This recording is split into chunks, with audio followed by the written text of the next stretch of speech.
The Dien Bien Phu Victory on May 7, 1954 was a triumph of not only the Vietnamese people but also the peoples of Laos and Cambodia, who allied to fight against a common enemy to liberate the nations, affirmed General Chansamone Chanyalath, Deputy Prime Minister and Defense Minister. การต่อสู้เพื่อความเป็นเอกราชอิสรภาพ In an interview granted to the Lao National Television and other local and foreign media in Vientiane on the occasion of the victory's 70th anniversary, General Chansamone said that this victory stemmed out the will of invasion of old-style colonialism, forcing the French government to sign the 1954 Geneva Accords on ending the war and restoring peace in Indochina, and recognizing independence, sovereignty, and territorial integrity of Vietnam, Laos, and Cambodia. During the Dien Bien Phu campaign, the Lao side not only created favorable conditions for the Vietnamese side, but Lao armed units operating in the north also coordinated to attack French troops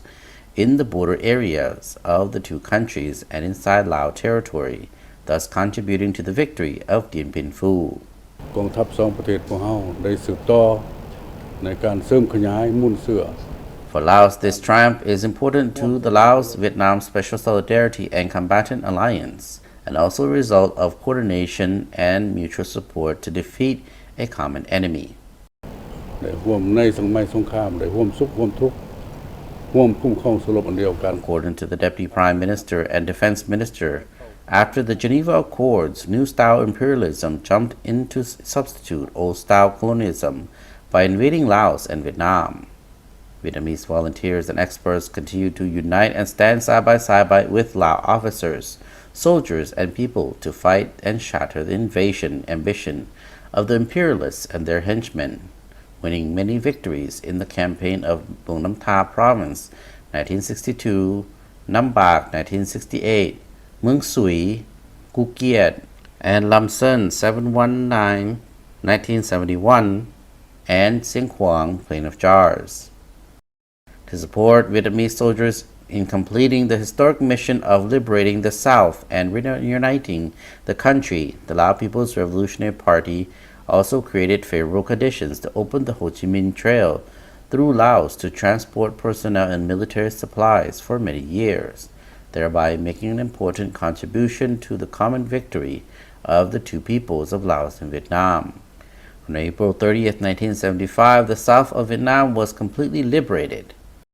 In coordination with the victory of the Vietnamese people, Laos launched an uprising campaign to seize power nationwide on August 23, 1975, abolishing the old monarchy and establishing the new regime of the Lao People's Democratic Republic on December 2, 1975.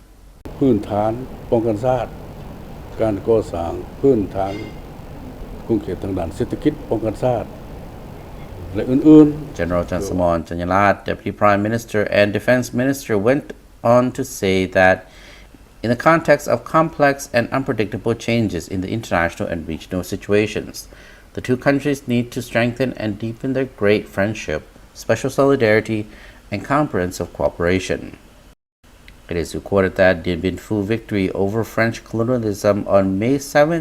1954 demonstrates Vietnam's military and political strength under the clear-sighted leadership of the party, including the special role of President Ho Chi Minh in choosing revolutionary bases, planning strategies, dealing with policies, and entrusting General Vo Nguyen Giap with the important task of leading the army in the battle.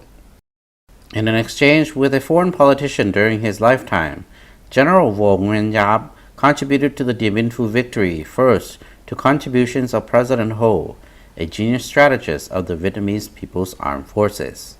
A grand ceremony to mark 70 years of the Dien Bien Phu victory is due to take place in Dien Bien Phu on May 7.